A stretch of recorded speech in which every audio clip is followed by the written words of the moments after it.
ఇప్పటి వరకు ఈ విషయం కొంతమందికి తెలిసింది. ఇప్పుడు ఈ వీడియో ద్వారా మొత్తం తెలిసేలా ఉంది.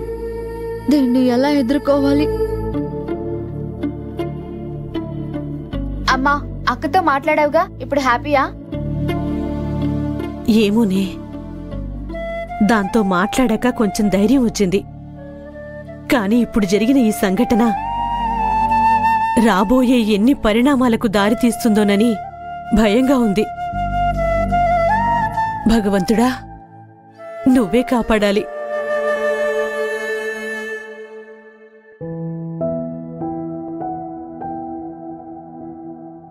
మంజు,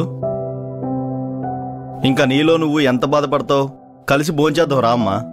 పర్లేదన్నా, మీరు వెళ్ళండి. నాకు ఆకలిగా లేదు. అలా అంటే ఎలా మంజు? బాధపడ్డానికైనా ఓపిక ఉండాలి కదా. పదమ్మా, తిందాం. ఇవాళ నేను బాక్స్ తెచ్చుకోలేదు. పర్లేదు, మా దగ్గరుంది కదా, అదే అందరం కలిసి తిందాం.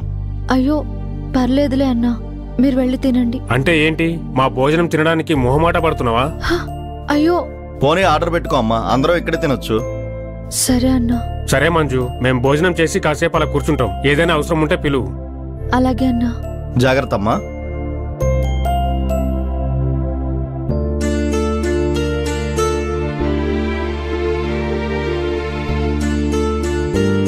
Hello hello, Shankar Vilas.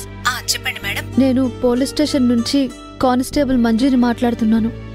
ఒక వెజ్ మీల్స్ పంపించండి. మనీ వచ్చాక ఇస్తాను. Sure madam.